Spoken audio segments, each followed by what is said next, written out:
In this tutorial, we're going to cover channels. Channels or local channels allow you to embed resources within them and then take the channels and assign them into screen divisions. We're also going to cover the different properties that you can set within channels. So we'll go ahead and switch to campaigns and make some more room here. And you see that right now I have three channels. I have my blue channel, my green channel, and my red channel. And these channels are already assigned and color coded on my screen division, as you can see right here below. Now if I'm not happy with this configuration, what I'll do is I'll go ahead and right click on my screen division and delete this. And I'll go ahead and drag in a new screen division. And go ahead and drag in a different screen division right after that.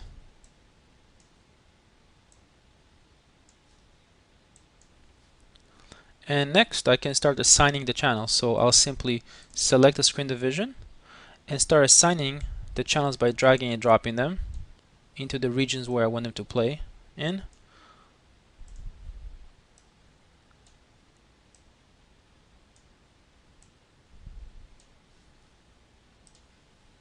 And to review the setup, we basically are going to play this screen division for the first 30 seconds, and afterwards we're going to play this type of screen division. You can see that my blue channel is first assigned in this region right here, and then it's going to go ahead and switch over to a different configuration in the screen division. So you can see it's pretty straightforward to add channels and assign them. Now if I wanted to, I can click on the plus sign right here and add a brand new channel, a local channel. And you see right now the light blue channel is not assigned anywhere. So I can go ahead and select my screen division 3 and assign this channel and swap it out with the red. So now the light blue is going to swap out with the red channel.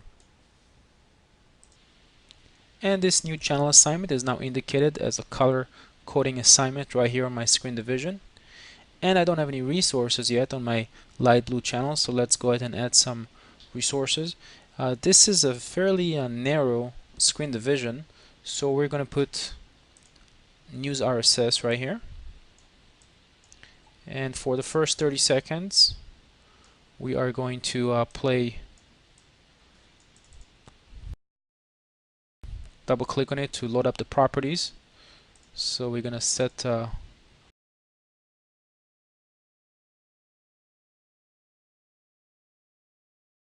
health news for the first 30 seconds.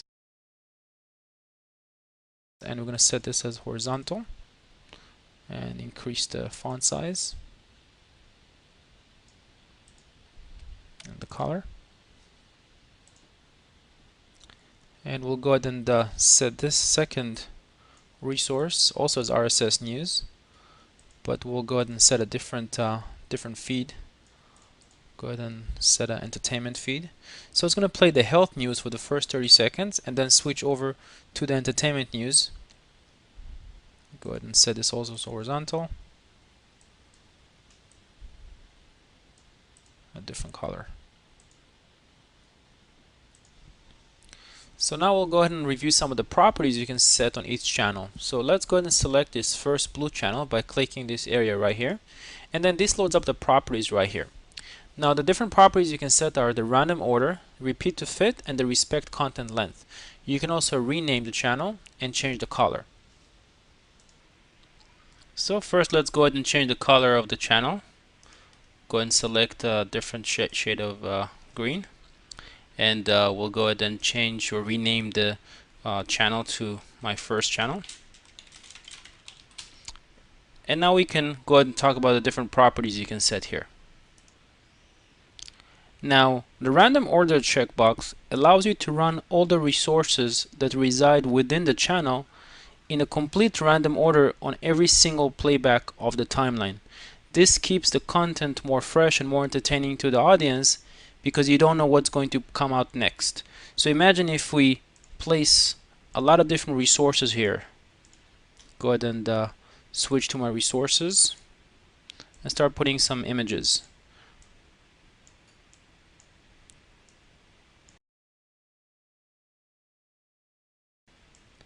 Now by allowing this, again I'll go ahead and select my channel, and by allowing this random order checkbox to be on, these images and all the resources here on this timeline will play the complete random order on every single playback. And again, this keeps the content more fresh and more entertaining to the viewer.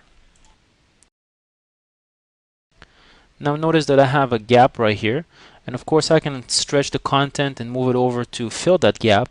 But imagine if you have a lot of different gaps on the timeline, this can be quite time consuming to fill all these gaps. So you have this button right here, the remove spacing, and if you click on it, it would automatically remove all the spaces and bring all the resources closer together. Next, we'll cover the repeat to fit.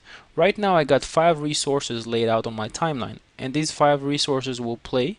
When they reach the last resource, which is a flash video, if I go ahead and double click on this, you can see that right now it is set to auto rewind. So the way things are set up right now, it's going to hit the last resource, this flash video, and it's going to continue and play in a loop until the end of the timeline.